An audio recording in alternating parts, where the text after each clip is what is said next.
Hey there, so today I thought that it would be fun to do kind of a casual, laid-back tag video. So today I'll be doing the Meet the Booktuber tag, or I think it might also be called Get to Know the Booktuber tag. There are a few hundred more of you here since the last Q&A video that I did, so I thought it might be good to kind of reintroduce myself. And with that, let's dive on in. The first question is, give your name, age, and location. My name is Lillian. I'm 28 years old, going on 29 this year. I live in Maryland, close to Washington, D.C. Question number 2, do you have any siblings and where do you come in the birth order? I have a younger sister who is currently making a ruckus in the kitchen. I apologize if you can hear that. And I'm the oldest in the family. The third question is, what do you do for work or university, college? So for work, I'm an office manager in DC. I don't want to triangulate myself too much, but I will mention that I work in one of my favorite areas of DC, which is DuPont Circle, so I'm very happy about that. It's an area that I used to walk around a lot with friends in high school before we were of age to hang out in bars. We had a lot of fun exploring the neighborhoods that have a ton of historic homes and embassies and pop-up art shows. And for uni or college, I was a history major, a women's minor, at a very small liberal arts college here in Maryland called McDaniel. Question number 4, do you have any kids? Nope, still on the fence as to whether or not I plan to have them, but I do enjoy children. Question number 5, do you have any pets? I do. I have a very sweet older kitty named Molly who is about 13 or so. Question number 6, can you drive? And the answer is no, I can't drive. I'm fortunate enough to have grown up in an area that has a somewhat decent public transportation system. I'm planning to get back to learning how to drive this year. It's a goal of mine. Public transportation is one reason that I haven't gotten my license yet. The other main reason for me has been anxiety. Driving scares me.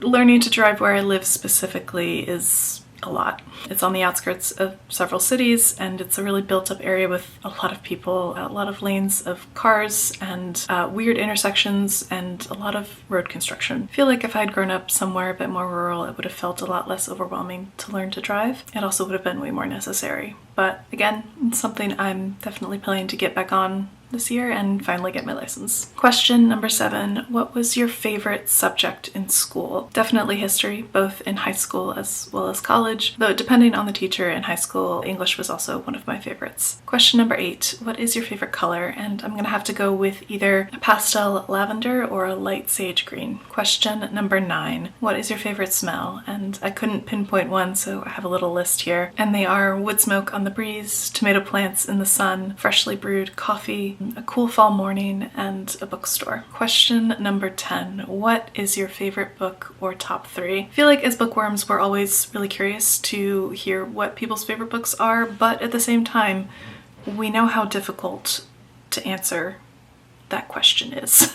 So as a way to answer this question, I'll mention 3 of my favorite nonfiction books that I read before having this booktube channel. The first one being The Undertaking, Life Studies from the Dismal Trade by Thomas Lynch. This is an essay collection that I read in high school, and it's written by an undertaker and a poet who lives and works in a small town in Michigan. It's his reflections on love, grief, and mortality. I really want to reread this collection soon. I just remember being blown away by it when I read it as a teenager. Next is The Art of Asking, or How I Learned to Stop Worrying and Let People Help by Amanda Palmer. This is a fantastic memoir written by musician and artist Amanda Palmer. It relays parts of her life and how it's been necessary to learn how to be vulnerable, to seek community and be able to trust others and ask for help. And then I'll also mention Reading Lolita in Tehran, a memoir in books by Azar Nafisi. This is another book that I read in high school that blew me away and has stuck with me for many years, and one that I've also been meaning to reread. This is Nafisi's memoir of her time during the Islamic Revolution as an English literature professor and how she continued to teach her female students in secret when they were eventually banned from going to university and when she was also banned from teaching at university. And then I had opened up the floor for any questions that you all might have had and wanted to ask me. And first off, we have Kerwin Kendall asking, what is your favorite fiction novel? One that has stood the test of time as a favorite since I first read it and through 3 or 4 rereads at this point is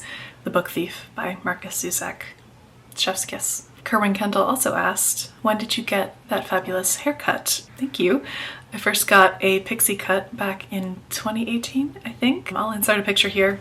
of the day that I got my first pixie cut, what it looked like. And it was something that I just suddenly had a very strong urge to do, and I've never looked back. I love having short hair. Katie asked, what inspires your creativity outside of reading? Can be big inspirations, art, artists, etc., or tiny inspirations, color, feelings, etc. And my camera is blinking right at me, so I really need to finish this up here.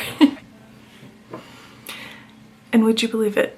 My camera died. So I'm back the following evening to properly answer this question. I think I would say at large what inspires me deeply are moments and aspects of connections with other humans and humanity as a whole. The opportunity to witness a sameness in someone, the sense of I see you, and feeling seen in return. Having those moments with other human beings and then wanting to facilitate that in my own work is definitely a driving force of inspiration for me. Wanting to recreate that sense of deep connection for myself and others. Music is also definitely a big one for me. Curating a playlist that helps set a mood or get me into a headspace for a specific project. There are also definitely musicians whose work definitely inspires me. The top two for me are probably Florence Welch of Florence and the Machine and Hozier. I really admire both of their lyricism. Their lyrics often read like poetry, leaning into motif, metaphor, and imagery. Their work often reflects aspects of mythology, nature, religion, literature, all of which resonates deeply with me and some of my own work. Both of them often convey a sense of otherworldliness and being haunted or haunting something or someone, which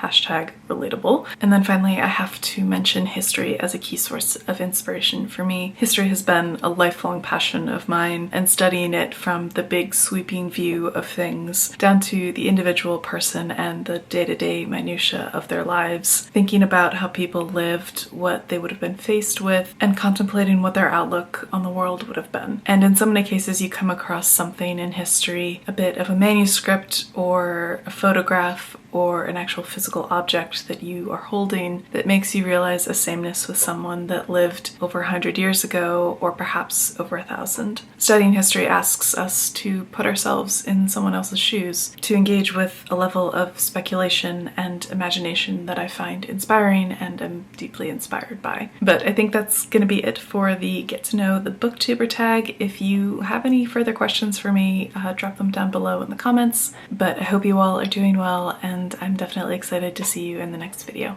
Bye!